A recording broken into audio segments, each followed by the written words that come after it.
শশী হাসপাতালের skin care unit বা aesthetic ইউনিটে অনেক রকম ইকুইপমেন্টস পদ্ধতি অ্যাপ্লাই করা হয় ত্বককে সুন্দর রাখার জন্য, ত্বককে টান টান রাখার জন্য, ব্রাইটেন করার জন্য, অ্যান্টি এজিং রাখার জন্য, দাগকে দূর করার জন্য।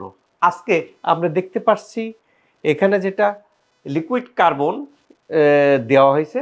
লিকুইড কার্বন দেওয়ার পরবর্তী স্টেজে আমরা এবার কার্বন এর উপর লেজার দেব।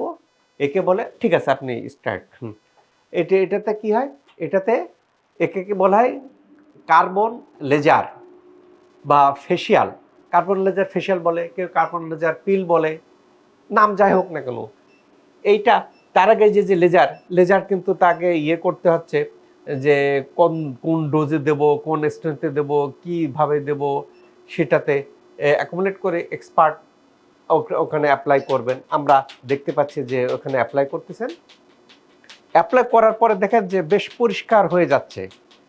এখানে কি ঘটতেছে, এখানে যেটা ঘটতেছে, এই যে কার্বন যেটা ত্বকের উপর লিকুইড কার্বন দেওয়া হয়েছে, দেওয়ার পরিণতিতে এটা আমাদের ত্বকের উপর যে ডার্টি বস্তু থাকে, ময়লা থাকে, বা আমাদের এপিডার্মিসের মধ্যে যে কেরাটিনোসাইট ডেড হয়ে যায় কিছুদিন পর পর, সেটা জমা থাকে, ব্যাকটেরিয়া থাকে, তারপরে এই জাতীয় ইনফেকশন থাকে, সেগুলোর সাথে কার্বন জমা বেঁধে লেজার দিয়ে কী করা হয়, সেটাকে রিমুভ করা হচ্ছে। রিমুভ করা হলে কী হচ্ছে, ত্বকের মধ্যে যেখানে আপনার আছে, যেখানে ময়লা আছে, যেখানে পোর আছে, পোরটা আনক্লগড, তাকে ক্লগ করে ওপেন করে ফেলতেছে।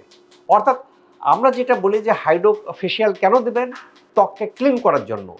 ত্বকের মধ্যে যে ডার্টি বস্তু থাকে, ব্যাকটেরিয়া থাকে, ইনফেকশন থাকে, ময়লা থাকে, এটা বা ডেড সেল থাকে, ডেড সেলটা ফেস ওয়াশ দিলে অনেক ক্ষেত্রে যায় না, সেটা দূর করার জন্য হাইড্রো ফেশিয়াল কার্বন লেজার।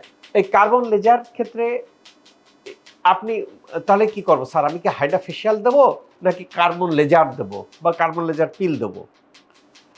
আমরা রিকমেন্ড করে থাকি মাঝে ওইটা দেবেন, মাঝে এটা দেবেন। এটাতে কি করতেছে আপনারা দেখতেছেন যে আমরা কথা বলার ফাঁকে ফাঁকে ট্রিটমেন্ট প্রোটোকলটাও দেখিয়ে দিই যে আপনারা আমাদের এক্সপার্ট কিভাবে যে সুন্দর করে তার মুখ পরিষ্কার রাখার ক্ষেত্রে যেটা করতেছেন, একেবারে ক্লিন হয়ে যাচ্ছে।